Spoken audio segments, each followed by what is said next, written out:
বর্তমানে একটা বিষয় খুবই বেশি হচ্ছে, আর সেটি হচ্ছে 1 লক্ষ বা এর চেয়ে বেশি টাকা দিয়ে মানুষ বকনা বাছুর কিনতেছে, শুধুমাত্র একটি বকনা বাছুর। হ্যাঁ, আপনি ঠিকই জানতেছেন বা শুনতেছেন যে দেখেন, এর বকনা বাছুরগুলো এত টাকা দিয়ে কেনার পিছনে অন্যতম কারণ সেটি হচ্ছে যে এর মায়ের রেকর্ড।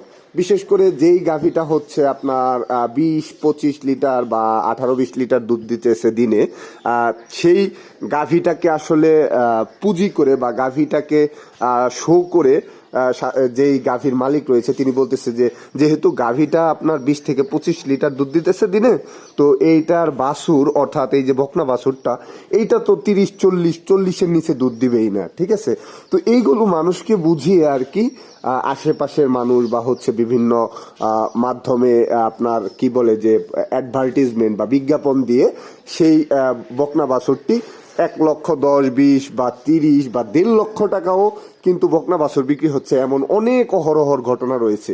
তো এই বাছুরগুলো কিনাটা আসলে কতটুকু যুক্তিযুক্ত, এইগুলো আসলে বলবো যে বিশেষ করে যারা ছোট খামারি বা হচ্ছে নতুন খামারি, তাদের এই ধরনের ফাঁদে পা ফেলা একেবারেই উচিত নয়, এবং এগুলো খুবই একটি মরণ ব্যাধি বা হচ্ছে খামারের জন্য ধ্বংস ডেকে আনতে পারে, এমনটাই বলবো। বিশেষ করে আপনাকে আমি একটা সহজ হিসাব দেখাই। দেখেন, যেই আপনি 1 লক্ষ বা 1.5 লক্ষ টাকা দিয়ে যে বকনাটা কিনতেছেন সেটা হয়তো বা বয়স হচ্ছে 12 মাস বা 10 মাস বা 13-14 মাস, ঠিক আছে, বা আরো কম।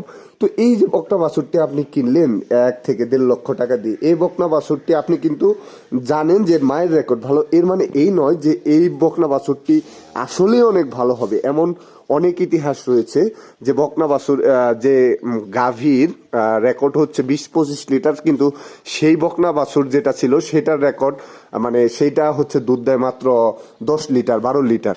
এর কারণটা কি? এর কারণটা হলো এর মায়ের রেকর্ড কিন্তু ভালো, কিন্তু যে বীজটা একে দেয়া হয়েছিল বা এআই কর্মী দ্বারা, সেটা হচ্ছে আপনার পার্সেন্টেজটা খুব ভালো ছিল না। সাপোজ ধরেন 50% বা 60% হলস্টিন ফ্রিজিয়ান ছিল, তো সেটা পার্সেন্টেজ কমে নানান কিছু হয়ে দেখা যায় যে ভালো দুধ দেয় না, বা অনেক সময় নানান জটিলতা থাকতে পারে।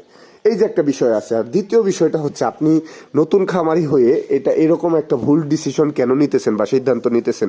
কারণটা হলো আপনি 1,20,000 টাকা দিয়ে যে বকনা বাছুরটি কিনলেন, এটি না করে আপনি কিন্তু অনায়াসে আর আর 40-50 হাজার বা হচ্ছে আর কিছু টাকা ভরেই একটা বাছুর প্লাস হচ্ছে একটা গাভী, দুধের গাভী 10-12-14-15 লিটার একটা গাভী কিনতে পারতেন আপনি। ঠিক আছে, সেটা কিনলে আপনার খামারের জন্য ভালো, আপনার রেগুলার দুধ দিতেছে, এবং ওই যে বকনা বাছুরটা যদি থাকে সেটার সাথে, তাহলে কিন্তু ওইটাও একটা সময় আপনি ফ্রি এই যে এই গাভীটার সাথে পালতে পারতেছেন। প্লাস হচ্ছে একটা সময় পর দেখা যায় যে আপনি অনায়াসে এখান থেকে লাভবান হচ্ছেন, বা যদি ষাঁড় বাছুর থাকে সেটার থেকে আপনি প্রফিট হতে পারতেছেন। দ্বিতীয় নাম্বার আরেকটি গুরুত্বপূর্ণ বিষয়, সেটি হচ্ছে যেই বকনা বাছুরটি আপনি এত টাকা দিয়ে কিনলেন, ঠিক আছে, যে 1-1.5 লক্ষ টাকা দিয়ে, সেইটা আপনাকে কিন্তু অ্যাটলিস্ট যত ভালোই হোক সেটাকে পালতে হবে হচ্ছে 1.5 বছরের মতো, আনুমানিক 1 থেকে 1.5 বছর। কারণটা হচ্ছে এমনও হতে পারে সেটা হিটে আসতে আরো টাইম লাগতেছে। 10-12 মাসের বাছুর আপনি যদি কিনে আনেন, তো ওইটাকে হিট কনসেপ্ট করাবেন আপনি আরো 4 থেকে 5 মাস 6 মাসও লেগে যেতে পারে, কারণ ওটা টাইম নিবে। এর পরবর্তীতে আপনি এআই কর্মী দ্বারা বীজ দিবেন, এর পরবর্তীতে আবার 9 মাসের 9.5 মাসের একটা প্রেগনেন্সি টাইম, মানে গর্ভবতী সময় যে সময়টা থাকে, এর পরবর্তীতে আপনি এর ফলন পাবেন। ঠিক আছে, তো শুরুর খামারি হিসেবে আপনার এত এই ধরনের চিন্তা ভাবনা না করা উচিত। যখন আপনি কিনা একটু অনেক আসলে আপনার গাভী থেকে শুরু করে অনেক এক্সপিরিয়েন্স হয়ে গেছে, বা হচ্ছে আপনার গরুর সংখ্যা অনেক বেশি, আপনি 2-1টা গাভী শখ করে বড় গাভীর একটা বাছুর চেক করতে পারেন, সেটা আপনার ইচ্ছা। ঠিক আছে, সেক্ষেত্রে কোনো দ্বিমত পোষণ নাই। কিন্তু যারা শুরুর দিকে আছেন বা হচ্ছে যারা হচ্ছে আপনার অতি শীঘ্রই লাভবান হতে যাচ্ছেন, খামার থেকে যারা ভালো প্রফিট করতে চাচ্ছেন, তাদের এই ধরনের বোকামি সিদ্ধান্তে আসলে না আসাটাই ভালো। বোকামি বলতেছি এই জন্য, কারণটা আমি আগেই বললাম যে যত ভালো বকনাই কিনেন ওটা কিন্তু আপনাকে রাতারাতি ফলাফল দিবে না। বকনা বাছুর আপনি কি কিনলেন, ঠিক আছে, ওইটা যদি ভালোভাবে আপনি এমনও হতে পারে ওইটা অনেক বকনা বাছুর আছে কিন্তু হিট কনসেপ্ট করে না, লাস্ট মুহূর্তে কষাইয়ের কাছে বিক্রি করতে হয়। কষাইয়ের কাছে আমি বোঝাচ্ছি এর দ্বারা যে ওই যে মাংসের দামে বিক্রি করতে হয়, তো সেই ক্ষেত্রে আপনি প্রফিট পাবেন না, ঠিক আছে। তো অনেক ধরনের ঘটনা ঘটতে পারে, এই জন্য বলবো যে অনেক টাকা দিয়ে বকনা বাছুর না কিনে, ঠিক আছে, একটা মিডিয়াম রেঞ্জের যেটা ভালো মানের, অবশ্যই কোয়ালিটি আপনি দেখবেন।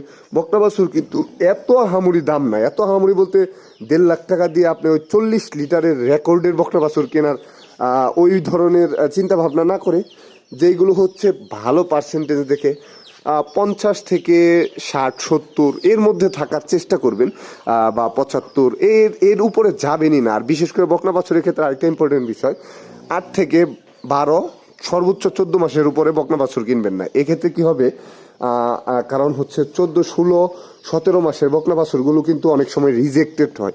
যারা খামারিরা বা হচ্ছে বড় বড় যারা খামারিরা, তারা যখন দেখে এটা হিট আসতেছে না, এটা অনেক জটিলতা, তখন ওগুলো সেল দিয়ে দেয়। এরপর পাইকাররা ওগুলো বাজারে বিক্রি করে ভালো পার্সেন্টেজের বলে।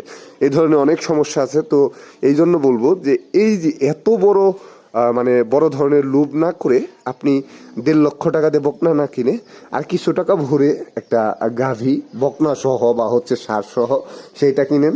সেখান থেকে রেগুলার বেসিসে আপনি দুধ সংগ্রহ করেন, বিক্রি করেন, এবং আপনার নতুন সেই গাভীটাও আবার প্রেগনেন্ট হয়ে যাবে। আবার যে বাছুরটা পেয়েছেন সেটা বিক্রি করতে পারেন, বা হচ্ছে আপনার খামারের জন্য কাজে লাগাতে পারেন। এক্ষেত্রে আপনার মানে প্রফিটটা বেশি হওয়ার পসিবিলিটিটা বেশি। বরঞ্চ আপনি আপনার নিজের খামারের গরুগুলোকে জাত উন্নয়ন করে সেখান থেকে ভালো বকনা কালেক্ট করতে পারবেন ভবিষ্যতে। তো এই রকম চিন্তা করেন যে বড় একটা গাভী দেখছেন 30 লিটার 20 লিটার দুধ হয়, সেইটার বাছুর না কেনার প্রতি আসলে আগ্রহটা তৈরি করুন, যে আমি তার এই ধরনের এত টাকা দিয়ে কেন বকনা বাছুর কিনবো, এই ধরনের চিন্তা করুন। ইনশাল্লাহ দেখবেন যে খামারের পরিস্থিতি ভালো হবে। তো এই ছিল আজকে ভিডিওটি ভালো লাগলো অবশ্যই সিরাজ ডেইরি ফার্ম চ্যানেলটি সাবস্ক্রাইব করবেন, এই বাটনে প্রেস করবেন, এবং অবশ্যই আমাদের ভিডিওটি ভালো লাগলে আমাদের চ্যানেলটিকে সাপোর্ট, পাশাপাশি চ্যানেলের বিভিন্ন কার্যক্রমের সাথে জড়িত থাকবেন। Stay safe, stay blessed. Thank you so much. আসসালামু আলাইকুম।